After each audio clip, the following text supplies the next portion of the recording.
Sure. My name is Ida Sim. I'm a professor of medicine at the University of California, San Francisco. I did my undergrad at Stanford. I did my med school at Stanford, and I did my PhD in informatics also at Stanford.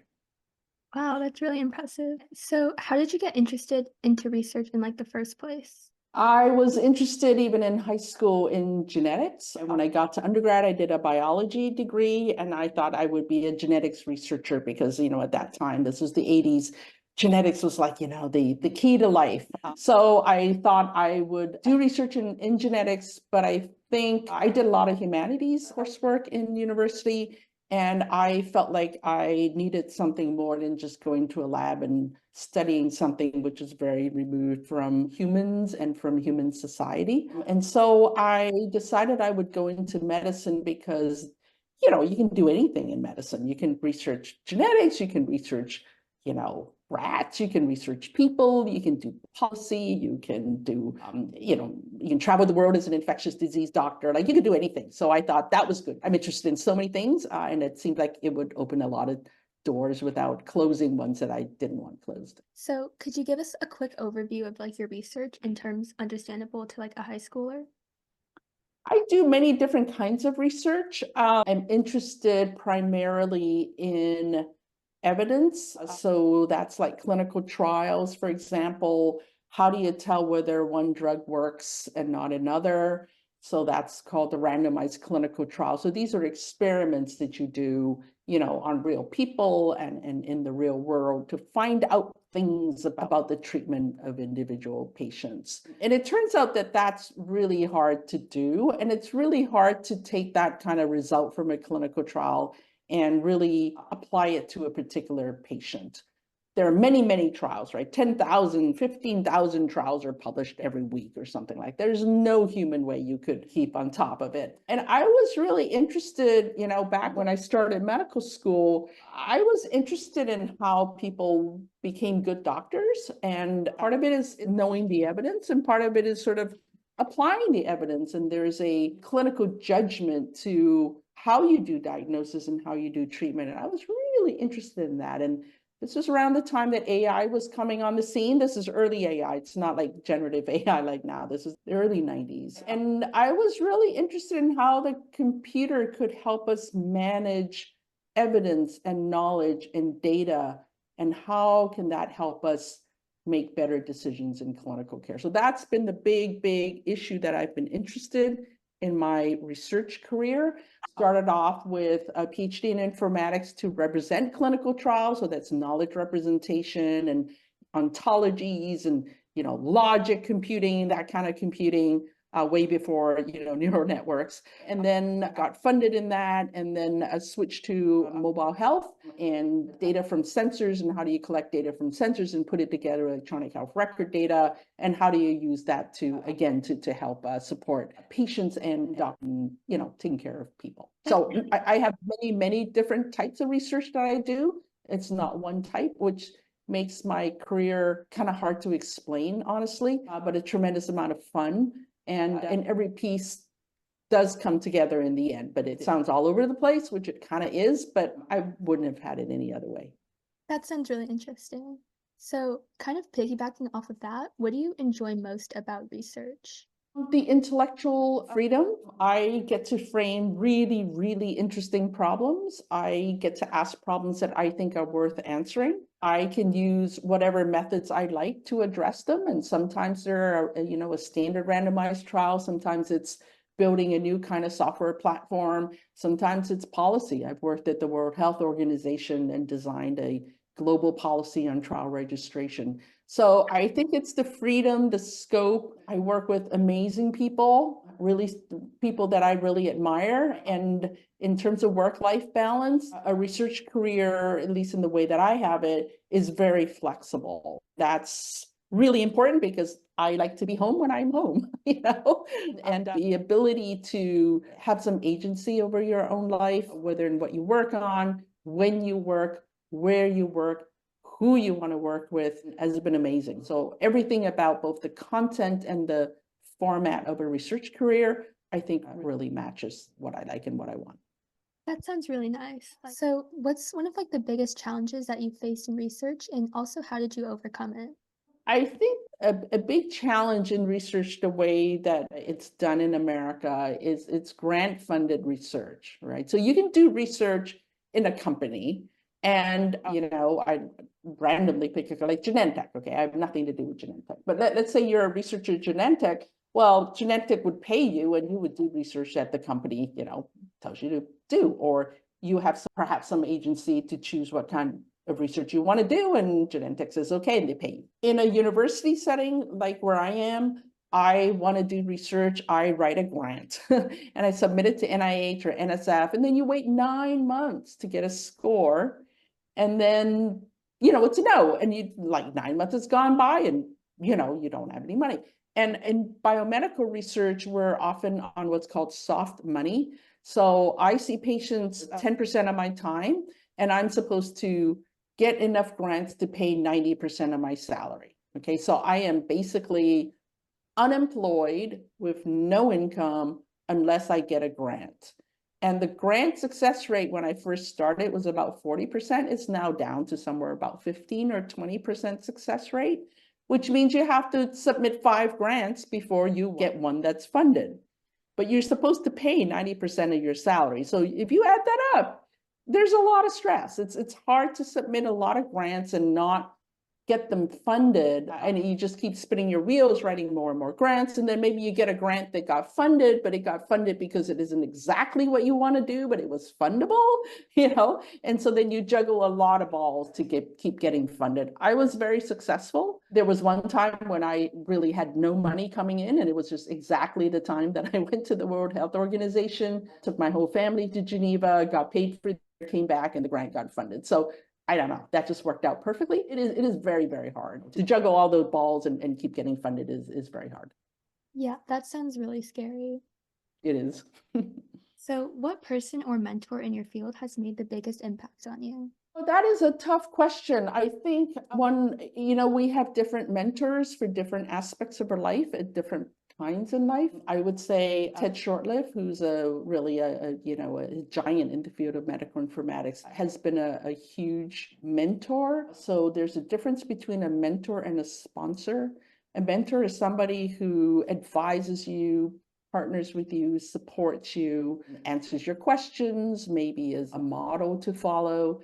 A sponsor is somebody who puts you up for things, who recommends you for things like, oh, this person would be great on this committee. I recommend this person if you're looking for a collaborator for a grant, right? That kind of thing, right? So sponsors and mentors are not the same thing. Shortliv was both a mentor and a sponsor to me. He was a mentor earlier on in my career, and then later on became a very strong sponsor. I have a slew of different mentors at different times, because I needed different things at different times. Sometimes it was like, how do I stay a doctor and do research? Another one is, how do I manage a startup company? Because that's what I was doing. It's part of my research is like, how do I manage that, right? So think about multiple mentors, think about the difference between mentorship and sponsorship, and actively manage your panel of mentors and sponsors as you go through life. I know that you talked a little bit about like how you worked in with like computational stuff and like data. Where do you see your research field expanding to? Because I know that like with new AI and like new gene editing technologies, like there's like infinite possibilities.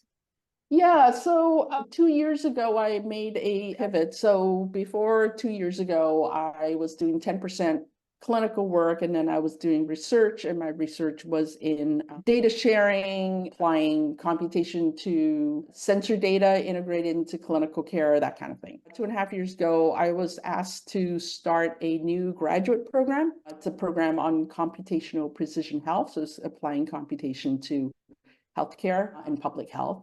And it's a joint PhD program between UC Berkeley and UCSF. So it was basically to be a department chair, something I had not done before. I had partially run a graduate program before, but this was completely new. This was like a whole order of magnitude. So I took 40% of my time and ran the graduate program, and so did less research. And then a year ago, I took on the position of UCSF's Chief Research Informatics Officer, and that's helping UCSF as an institution think about AI support research. What kind of computation do we need? Thinking about the kinds of research that we as an institution and our faculty want to do going forward. So I actually don't do any funded research anymore, except that I do.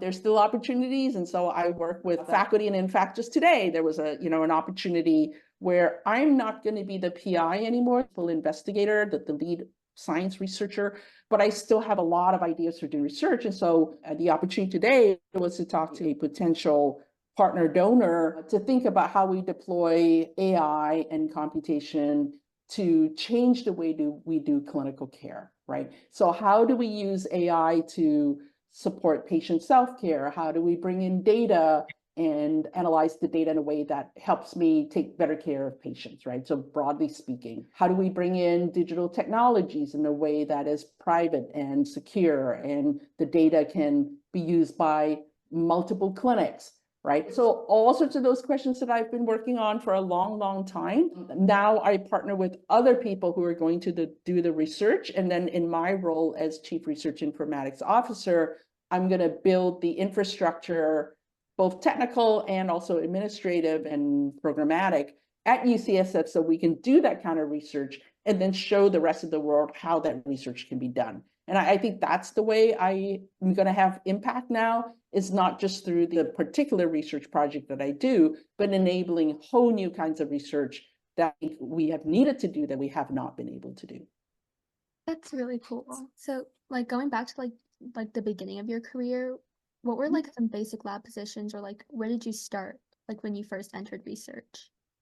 Yeah, my first research job, I guess it was washing test tubes in undergrad, running the Lowry protein assay. Some of you guys may know that. And it was just, munging plant samples and stuff. I mean, I did that in undergrad. I also had a summer position, I guess it was early in med school at that point, working at a cancer institute on cells and cellular respiration. Actually, backing up to undergrad, I did an internship at the Krupp Research Institute in Göttingen in Germany. I was part of the Stanford and Berlin program, and I did research on rats and rats' estrus cycles. So it was very basic biology. As I got into med school, I did research that wasn't so basic discovery. I did another lab stint in neuroscience, and then did AI work as I got later on in med school. And then after I came back from med school, that was all clinical research, more computational research. So I started off in wet lab, is what we call it, and just decided I didn't really like that. that wasn't for me. So, how did you find your passion? Like, how would you suggest high schoolers try to find their passion? Yeah, I go back and forth on the word passion. I have a sophomore in college right now and a son who graduated college about 2 years ago. And I think there's this notion that there's this passion that's sort of hidden in you, and all you have to do is to find it, and then, it's there. That's simply not true. Passions emerge, passions are developed, and passions are not necessarily required either. I would suggest that, you find something that you kind of like, or maybe something you don't dislike, and just work at it. And the more you work at something, the more interesting it is, and the better that you are at it. And then from that position of experience and depth, you may find something that you find so interesting that it grabs you.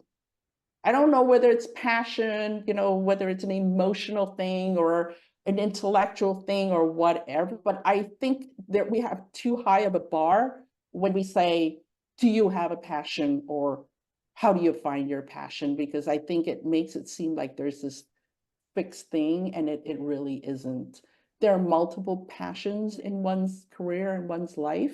Find something that's interesting, that you kind of like doing, that you have an opportunity to do. I would say, for my end, find something that you think has some enduring meaning to you. And by that, I would suggest looking past whether it makes you money. That is great, but that's not an enduring meaning. And then just go at it and don't look for a passion. Just work hard at something and see whether it gets you somewhere that you think you might want to go a little further. And then at the end of your life, you would have found you got somewhere. Okay, so it's really just like exploring like your curiosities. exploring. Maybe it's curiosity. Maybe it's just, well, this seems like it's something I'm going to do now and it's kind of interesting, right? Don't have such a high bar for something that's worth doing, right? I think we fall into that. Oh my God, it's not going to lead to my passion. Oh, I'm not really that curious in that. Oh, I'm not this, I'm not that. And then in the end, you just get really frustrated or really scared. Whereas, just start somewhere. And the more you build out, the more doors are going to open and the more you're going to see directions that make sense to you and that are authentic to you. It is a process of self-discovery. So, what kind of skills do you think a high schooler could develop even if they don't have access to like a wet lab? I think it's reading, being curious and wanting to learn more. I think it's habits of mind, being critical, and it's being able to learn, ask the right questions. That's the hardest part, is asking the right questions. Being able to write and communicate and work with people. Those are really basic. Those are skills that high schoolers can develop, college students can develop, adults can develop. I'm still developing them. You can't go wrong with that. You really cannot go wrong with that. And I know that it sounds like, well, that's not going to show up on a CV. That is true, but I'm going to bet that you guys are going to fill up your CV. That's not a problem. You're going to do something to fill up your CV. But the numbers, I see a CV that looks really good and the person shows up and they're lacking those core capabilities, that person's not going to go that far. Right? Yeah, you just keep the balance, develop those core skills, and whatever's on your CV, whatever you end up doing, you're going to be better off. That would be my suggestion. Okay, so really just like develop a balance between your soft skills and also like your academic skills. Great way to summarize. So what traits do you think define like a great researcher? So like what would you look for in like a potential lab member? Oh, it depends on the lab member. If it's a lab member to wash dishes, right, that's a separate thing, right? If it's a trainee, and now I run a graduate program, so I am looking for, graduate students. In a graduate student researcher, I'm looking for somebody who has an innate curiosity. Absolutely need to have that. And an innate curiosity that is contextualized within a reasonable understanding of the field. So not just like, oh, I'm curious about this, and just like, well, that's kind of like a stupid question, or a meaningless question, or a question that's so naive that just doesn't understand what would be a meaningful question to ask. So it needs to be curious, investigative, like, oh, I'm curious and I want to answer that question. Has to have an independent mindset.